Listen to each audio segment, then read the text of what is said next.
Chic West Podcast is heart-opening dialogues for self-identified women on a Chic West, a movement moving forward, striving to live aware, bold, and whole. Welcome. Hi, Chic West. Welcome to Chic West Podcast with a guest series. I'm your host, Estelle Thompson. This month, we explore and dive deep in our radiant heart. See, I'm no cardiologist, but I'm a human and I have a heart.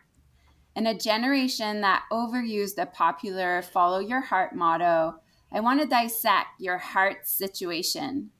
What does it really mean to follow your heart? And how the hell can I do that?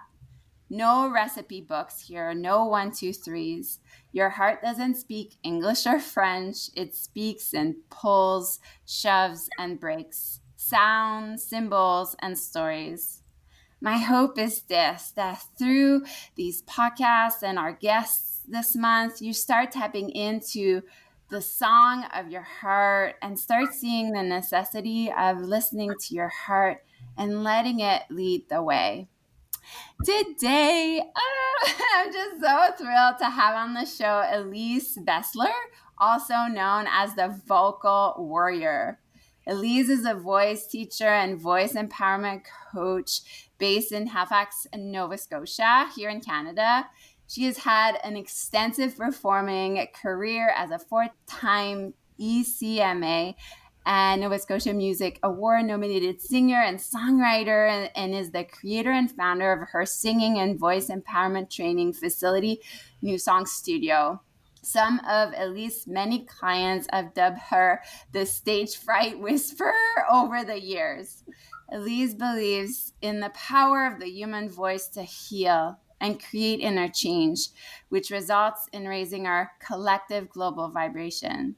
She works with singers and public speakers to help them gain skills and confidence to own their voice and rock the mic. Yay! Elise, it's so good to have you. I'm so happy to be here. Yeah. And, we were just chatting before the podcast and just saying how you've been on my radar for so long. And as soon, I don't know, I might have found you on Instagram or something. And I was like, I need to have this woman on, like everything you exude and the essence of who you are. It's like, I just wanted to have you on. So thank you so much for your time. It's an honor to have you. Thank you for having me. And I mentioned to you as well that likewise, I think you and I know a lot of the same people. So this is such a treat to be able to connect and chat today. Yes. So the first question I always ask everyone is, what makes you feel alive today? So what does? Okay. So first of all, I love this question so much. And I'd say today it's the opportunity to connect. We're in a situation here where we're all sort of locked down. This is being recorded during the virus, virus quarantine. I'm an extrovert, and I saw a really funny meme the other day, like introvert people check on your extrovert friends because they're probably not okay.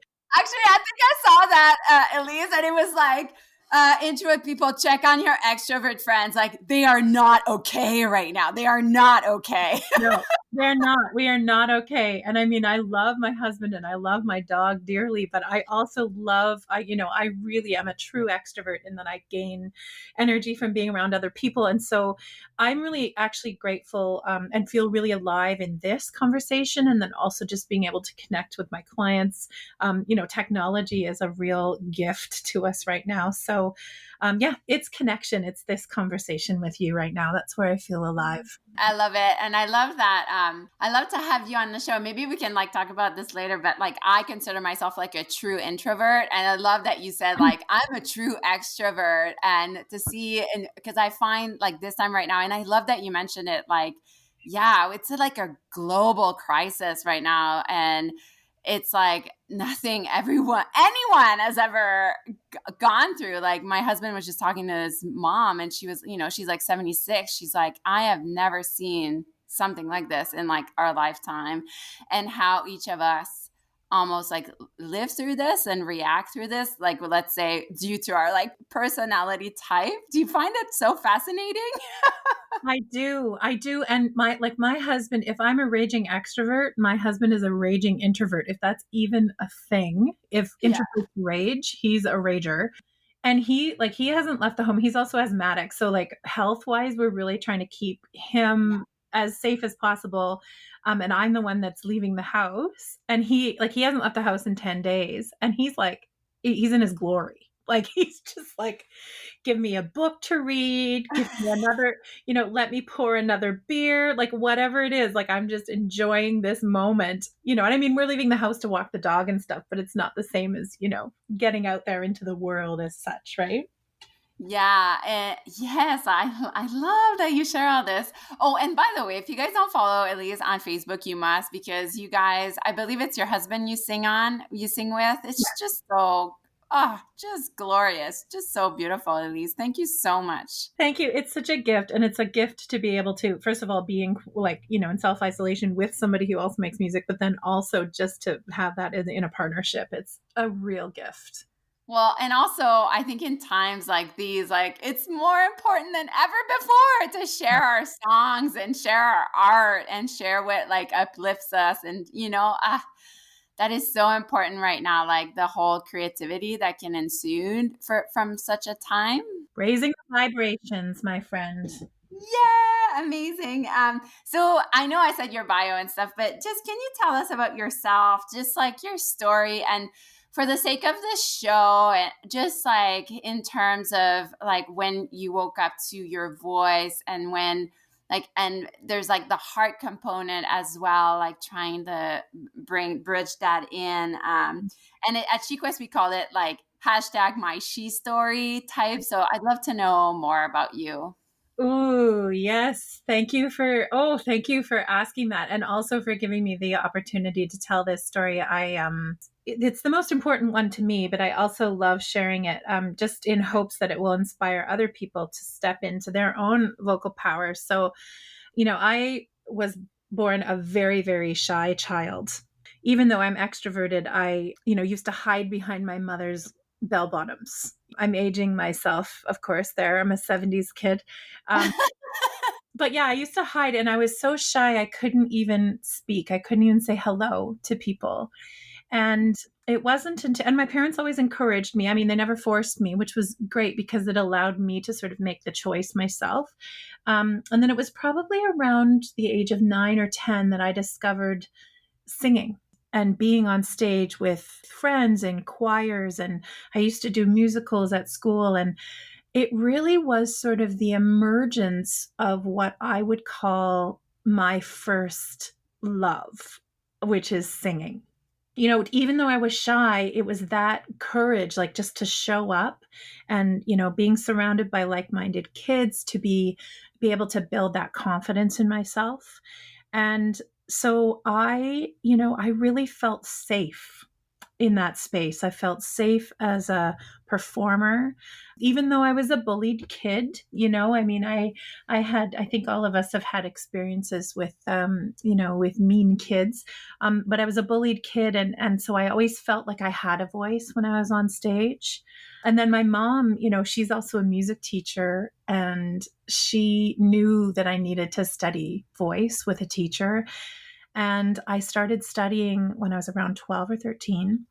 And I'll tell you, I mean, what a difference that was to work with a teacher. And then I ended up studying voice in college and, got a degree in contemporary commercial music.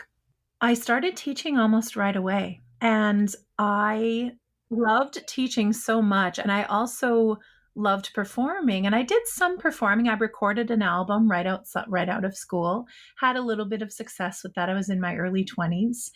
And I really truly sort of sunk myself into teaching, which is also a love of mine, and coaching singers to, reach their own goals. And so for about the period of about 18 years, I didn't sing, and I didn't share my voice. I didn't share my passion with the world.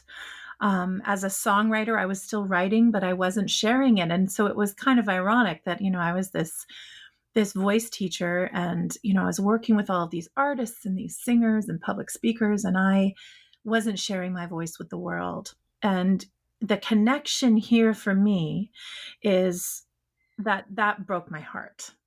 So there was such a misunderstanding, within my body. And if you want to talk about the energy centers of the body, just my heart was sad because I wasn't sharing and expressing, my own voice. And for years, so that created obviously some somatic stuff, in my body, and some physical stuff that just, I didn't feel great about. And it wasn't until I started practicing yoga, which was probably about 10 years ago, that I started really coming into my own, my physical body again. And I recognized that if I didn't do it now, it wasn't going to happen. And when I say now, I mean on my 40th birthday. Wow, what a milestone. Yeah. So Scott said to me that the beginning of that year, my birthday is in September. He said, "What do you want to do for your big birthday this year?" And I said, or he said, "Do you want to have a big party?" And I said, "Yeah. And it's going to be a CD release party." And it was bold, girl. Like, it was bold. And, it gave me heart palpitations.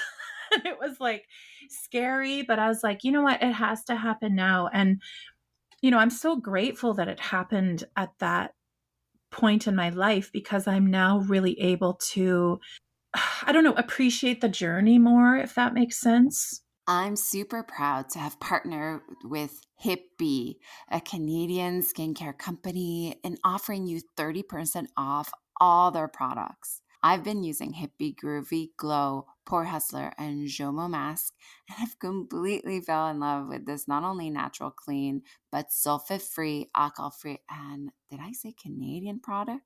Hippie's mission is to simplify your skincare routine and bring practical, effective solutions to your moody skin.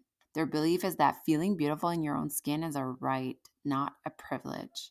Hippie is offering Chic West podcast listener 30% off with the coupon ChicWest30. Go to www.hipbees,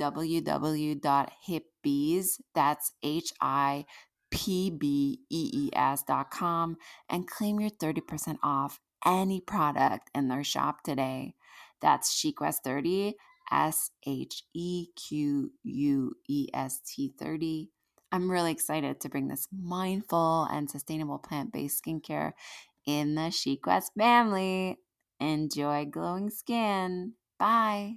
I think there's a misconception that, in the music industry, that, you have to be young in order to be successful. And, my greatest successes in my music career happened in the 3 years since I've turned 40. Was it your coming out party? It was my coming out party. And I think, like, for sure, just because I had always been this singer and I had been doing the work, like I'd been doing the inner work and the personal work. And, it wasn't until I stepped on stage that night, it was like the night of my 40th birthday. And there was, all these people there to listen to what I had to say. And I mean, you want to talk about a full heart, like, it just, and then that, of course, is the story of the vocal warrior. It's like, show up. You got to keep showing up, even if it scares the crap out of you, I don't know if any of that landed or like sort of like got linked together. It was a lot there. It did. And I love that, because I know a lot of women listening to this right now, a lot of us are teachers, and I know I catch myself all the time. Like, I'll always remember, like, I became a yoga teacher, and I was just so excited that I get to share what I love the most with people. And yet, like, I remember the first year, like, I was like, oh my God, I'm not even practicing yoga anymore. Like, what am I doing? What's happening? Like, and it was like, oh yeah, like, teaching doesn't count as like practicing yoga, and all these, like, you're like, okay, wait a minute there. And it's like, it's a really complex where, yeah, to just like be walking your walk, like walking your talk, you know, and also, at least, like, I feel too, like, even from like the few seconds like before, like the moments before we recorded, like you have such a great, there's a permission about you, like we're in your presence and we feel so like everything, like you're able to give that to people so great. And yet this connection where you couldn't give it to yourself, Thank for you. so many years. Oh, Thank you for saying that. I just recently did my Enneagram personality type. yeah. I'm a number 2, which is a helper. And basically that personality type is that we will often give to others before we give to ourselves. And I think that the process of that 18 years of like heartbreak for me really allowed me now to say, okay, no, like it's okay if I also give this to myself, because of course we cannot keep it all for ourselves. Like if we want to feel love, if we want to feel support, we have to give it away as well. But, and I love that. I love the symbolism of like your 40th and like taking your power back, all this love you were able to give to others. Like now you were like giving it to yourself, which would expand even more to your studentship. Yeah. I think the idea of that, like the permission, you mentioned permission and all of that sort of stuff. It's like, yeah, I'm taking my power back, but it was always there, right? Like it was always there. It was something that I always knew I could do. Oh, I love it. I love it. And so, like, why is it important for you now to work with women and work with their voices? Like, why does this light you up so much? Oh my goodness. So first of all, it just on to the point that we were just talking about, I think that when one woman empowers herself or is empowered, she then gives permission to the rest of us to do the same. The majority of my vocal warrior clients are women. When I say vocal warrior clients, I do sort of like a hybrid of voice empowerment coaching and voice lessons, either for public speakers or singers. But, the majority of them are women. And I think like our feminine, like our divine feminine is about that power of allowing rather than forcing. And I think, we live in such a patriarchal society, and we're so used to fixing and, having to change in order to fit a mold, that I think that the more we do this work, whether we're singers or not, this is about truth speaking too. Like it's not just about singing. Like the more we get into that divine feminine and do this work, I think we're going to encourage each other to do the same. And it's that permission, right? The one woman steps into her power, she encourages the rest to do the same. If a woman would to come up to you, at least like, I guess in your courses, you might, elaborate on this, but is there like hands-on way we can connect with our voices today? We had, I don't know if you know Vanessa Lindsay Bolton, I think it's her last name. Yes. Do you know Vanessa? Yeah. And she said she had this great tip where she was like, just humming, And I love that. Do you have other tips for us to like just connect with our voice like today? Yeah, I love Vanessa is another woman, same as you and I, who like both of us have been following each other for a long time and we haven't met each other, but we know Becky Keene. Yes. So Becky is my business coach. I'm working with her right now. And she always says to me, she's like, Elise, you and Vanessa are like cut from the same piece of cloth. You have to. I know. And I've just had Becky on the show too. Yeah. So we're all like the circle of like. It's such a small world, but we are in Nova Scotia, so it's even smaller still. But I love that. I love that Vanessa mentioned that. And I think, to echo that and also to support that, I say just to use your voice. So when we use the mechanism itself, if we want to get a little sciencey, works best when there's muscle memory to rely on. Right. And so if we don't use the voice, so whether it's humming or singing or truth speaking, the voice, it doesn't have its strength isn't built. Right. So I say, use the voice, sing and love all of it. Like love the cracks, love the pops, love the notes that sound like seagulls, like love, embrace, and befriend it all, because all of those sounds are good sounds, and it sort of helps us to stop the judgment. I love that. I love it because like it requires practice to find your voice. Like I'm just always looking out for like, I find nowadays we have these like not cliche sayings. Like I love saying them too, but like, what does it mean to step in your voice? When people say like find your voice, blah blah blah, like step in your power, like, but what does that look like? And so I love that it's so concrete. Like just use your voice.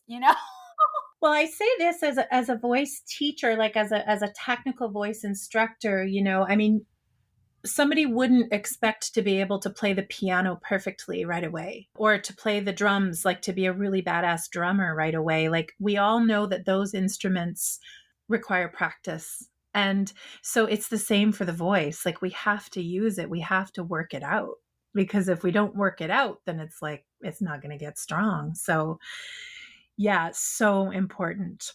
And so important to embrace it all. Embrace it all. Yeah, and that's really your vocal warrior philosophy, isn't it? Yeah.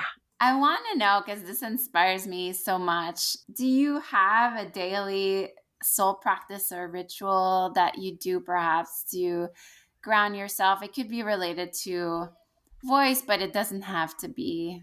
Yeah. I love this question so much, because I think that the connection, like for me personally, as a singer, as a speaker, as a singer, and as a coach, it's been really important for me to discover some really beautiful practices for myself. And my personal soul practices involve breath work, and they involve energetic, like boundary work. I think that the practice of energetics can directly sort of support the way we communicate with every part of ourselves and the rest of the world. And so one of my favorite practices is literally to stand if I'm feeling overwhelmed and I don't know where it's coming from. Like, how sometimes you just feel sort of the energies around you, and they're sort of pulling you in different directions. Yes. Is just to stand with my hand on my heart. So my left hand on my heart, and I press really good and hard, like into my chest. And then I take my right hand out in front of me, like I'm, like a stop, like I'm pressing to say stop, or pressing against a wall. And I say, I am Elise. You are everybody else. And it seems to, and then I just breathe into that. And it seems to sort of remind me that, it really is about choice for me, right? To get involved or to get pulled. But that's one of my favorite. It's just like energetic boundary. I love that. I'm just doing it right now. Yeah. I love it because it has the two, like it has inward and outward, and yet there's like a really balancing field to it. Thank you so much for offering that. Do you mentioned yoga. Is yoga like a big part? Is it something you'll recommend to your students for like their voice, let's say? Or like I heard that we're more afraid we literally are more afraid of public speaking than we are to get, like, we'd rather get hit by a bus than having to do public speaking. Yeah. And even further to that, Estelle, I will say that my clients would rather get up on stage and sing than they would get up and speak.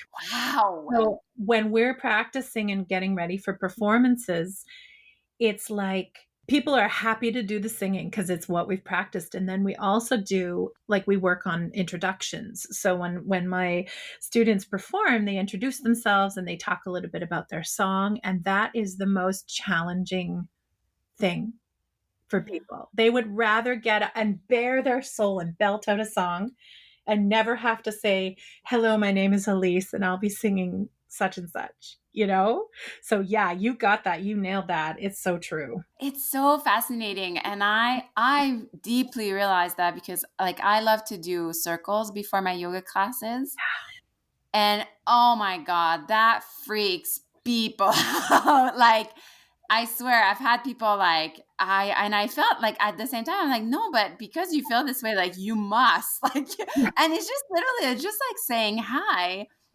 And you're in a yoga class where like basically the goal is to connect with yourself, with others, with it's like this is yoga too. Like to say, I just found that, and at the same time, like it's almost got me sad sometimes Mm, to think, we were so just like how we gotten so far from our neighbors, yeah. and as I say that, then I'm like, oh my God, what's happening right now? It's like even more be like, never take that for granted. Like our closeness. Like what comes to mind when I say that? I really hear that. And I just got a full body goosebump when you said that, because that's the thing that concerns me, is that, this is, this experience that we're all collectively having right now is causing a lot of anxiety, or exacerbating, a lot of anxiety. And it's not really a fear, but my worry is that it's going to create a lot of social anxiety that wasn't there before, or like really ramp it up, and so, yeah, I think, oh, and I hear you say a circle. I'm like, I need to go to an Estelle yoga class, because I'm like, I am all about that. And I love that connection, but it really does freak people out. And I think you notice, of course, the softening at the end of the circle. And you notice how, when women, you asked me about why I do this work with women, and it's because there is a softening. And then there's also a trust, right? That the rest of us can actually support each other and lean on each other during those times of vulnerability. I mean, it's friggin' scary. Like, it's scary to look at someone you don't know and have a conversation, or to make noise, even, in singing.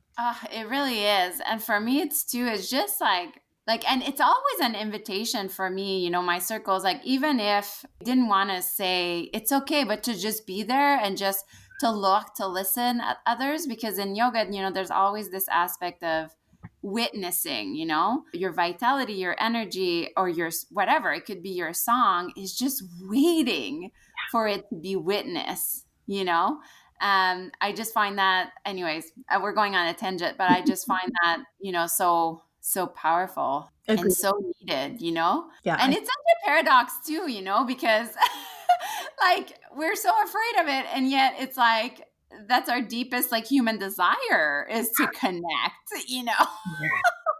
and to self-express, to be afraid of like what we need the most, Ah, I do. And I think that very thing is one of the reasons why I wanted to start the Vocal Warrior work, like the coaching, the voice empowerment coaching, because I believe in my heart of hearts that we all do need that, and we all want that connection. And so this sort of just helps to sort of lift that veil, or the misunderstandings or the fears away from that. So, yeah, I hear you on that one, loud and clear.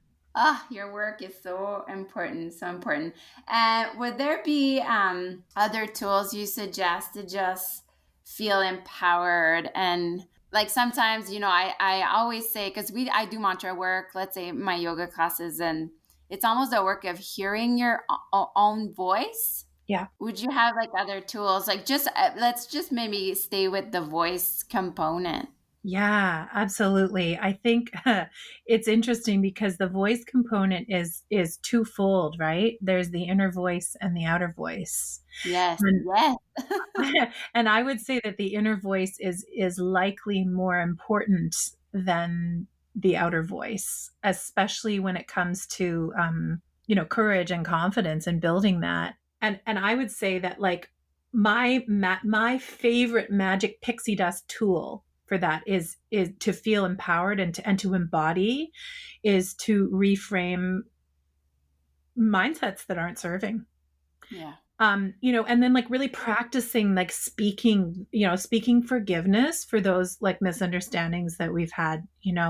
This is an exercise that Becky Keene has shared with me, and it's been a game changer for me, but it's also been a game changer for my clients. So, yeah, empowerment, I believe, begins within, and it's the fire that burns within, and it's the flutter that's in our heart, and it's the anchor that we feel or we don't feel in our pelvic floor when we go to sing, like this is what we need to be able to be empowered, is to really, really reframe that inner voice. Who has told you can sing? Like, when did you believe this? Like, Oh yeah, and that's real. Like that comes, especially my adult students. And right now, I'm primarily working with adults, and I have quite a few teens as well, which is a really interesting. It's a very tricky time. I remember, it's been a while since I was a teen girl, but I do remember what it was like. But yeah, the adults, it always seems to be like a grade 3 choir teacher, or you know, uh, a relative or someone that says, be quiet, or you're singing out of tune, you shouldn't sing, you should lip sync, or something like that. And it's such an impressionable age. And then we carry those stories with us. And so really uncovering that and reframing it is so powerful. hey there, interrupting this incredibly heart-opening conversation to let you know about my new art channel. If you are listening to this podcast as a SheQuest member, this feature is included in the membership sisterhood community. Yay! More than 21 days of mindful art classes and curated topics for each class, such as 21 days of birds and butterfly, 21 days of women in power, 21 days of love and loss, earth and sky, and so on. This year, I'm running a year-long 112 days of painting meditation, where I will upload 9 paintings a month inspired by the Radiant Sutras. Together, inspired by mindful artists from all over the world, we paint 1,000-year-old yogic principles and enter a gateway of wonder and awe. If you aren't part of the membership and would like to try the art channel and meet its community, this option is now available. Use the coupon SHEART, that's SHEART, to get 1 month free, and tell the women you know and love about this outstanding opportunity to develop a home art practice.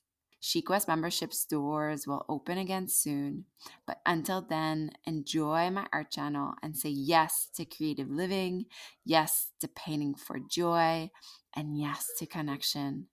Now back to our ever-expanding and electrifying conversation.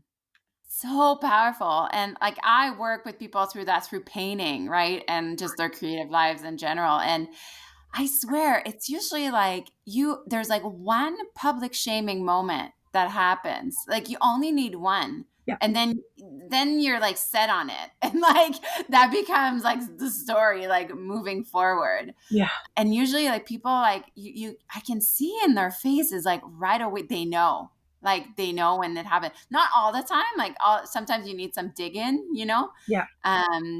And I find sometimes it's not even stuff that's ours, And I would say, yeah, yeah, that makes me giggle a little, because I would say it's never ours. Whenever I've my own personal uncoverings, I'm always like, well, I was carrying that, and I am not carrying it anymore, because it was never mine, or like, that's not the outfit I chose to wear today. Like, no, thank you. But yeah, I would say that it usually is somebody else's opinion or somebody else's thought, or even their own experience, their own legacy, what they're carrying. That's heavy. That is some heavy stuff for us to carry, like generations and generations of other people's beliefs, right? It's like, nope, take it off, lay it down. It's not mine. Doesn't belong to me. And before we move on to the rapid fire question, I want your take on, I teach just like yoga mantras to kids versus like adults. And I love in your bio, because you were talking about our vibration and everything else. And do you notice, like, do you have with the adults to do some like kind of inner child like work and stuff? Because like just love doing my mantras with the kids because it's so easy, right? Like the kids, they're so open and they just haven't been. I mean, now it's like younger, like I'm talking like 5, 6, because I find it's happening like younger and younger, where like almost their voice is being like shut down a little. Like it's so beautiful because when I do it, the kids like the mantra stays with them. Do you find that? And then I guess my question is twofold. Like, how big is the difference between the kids and the adults within the work? Do you know what I'm saying? I do, yeah. So I have a great example of this. For the last 2 summers, I've done a kids singing camp. And, I've had kids from, ages 8, 7, sometimes 7 up to probably 11 or 12. And we started doing this experience at the end of each day. We do a circle because I too love a circle. And we do a circle, and this actually became the kids' favorite part of the camp, even with all the other fun stuff that we did.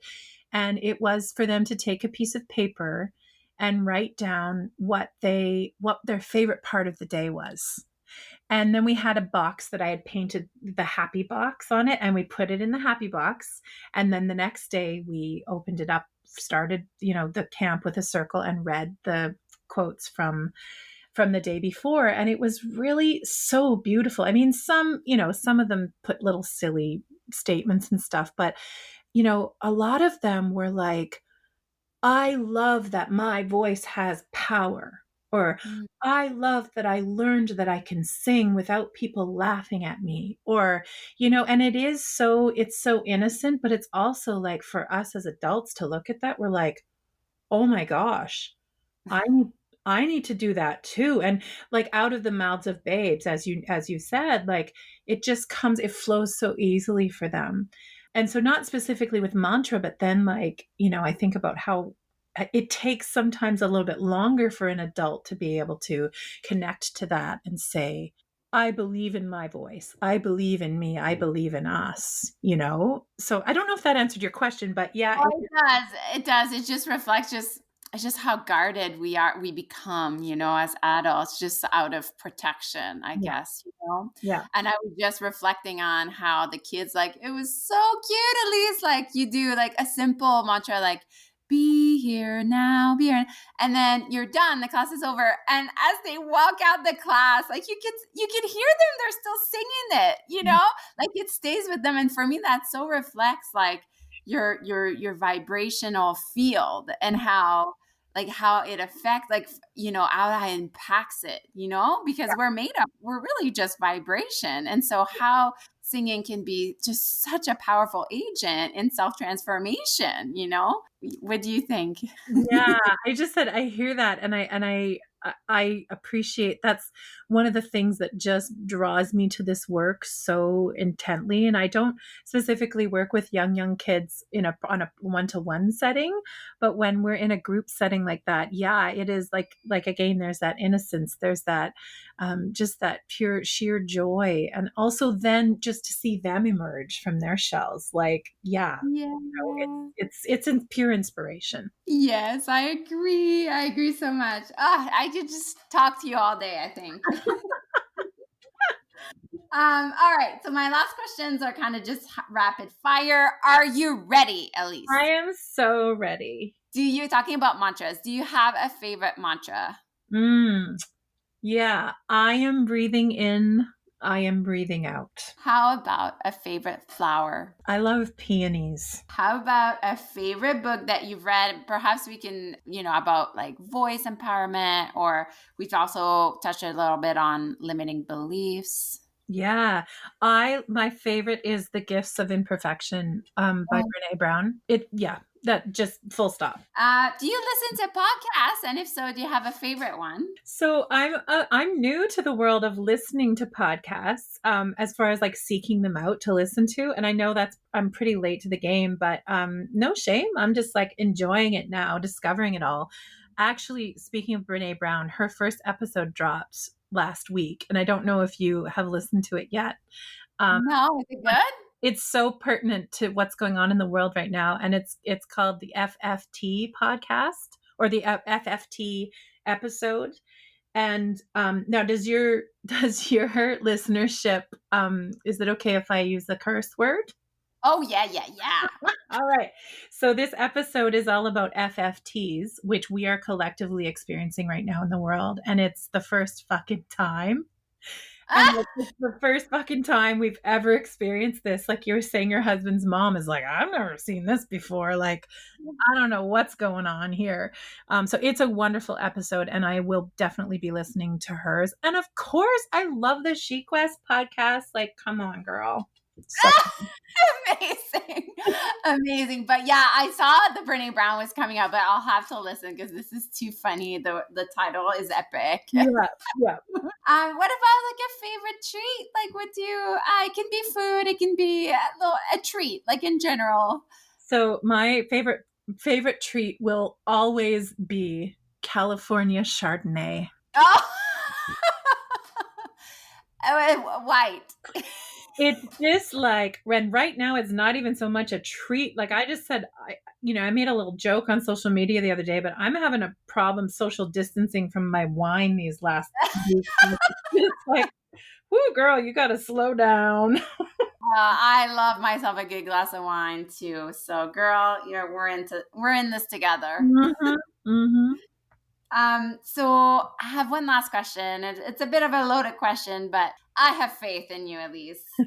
Knowing what you know now, about the power of singing and self-expression in general and the power of a radiant heart, would you wish women to know more about its magic? Yeah, this is gold. This is a golden question, I think. I would want women to know that it's totally possible to find and express and uncover your voice and express deep joy, sorrow, anger, and love. And that all of those things are equally as important to express. And that they can be expressed through singing and through music and through truth speaking. This landed in me so nicely. Thank you so much. I just love you so much. Where can we find you and how can we support you? Well, the website is thevocalwarrior.com. And my socials are at The Vocal Warrior. So both Facebook page and Instagram. I'm hanging out, I'll be honest, like I'm hanging out on Instagram a lot more than Facebook as far as the social media aspect of my business. But, I would say like how to support me, just like I love having conversations with people. So, everyone loves a follow and a like, maybe a comment, but, just like to engage and chat with people, to gather information. Like, what do people want to know about voice empowerment? That's really where I'm at right now in my business building. I love that. Everyone, Elise is an extrovert. Go send her a message. And when it's safe to do so, please come and give me a hug. Yes. Oh my goodness. I cannot wait to give you a hug and to meet you in person. Again, Elise, thank you so much to, just your presence and your essence. I'm just in love with you. Thank you so much for being here. Thank you so much for having me. Bye. Bye.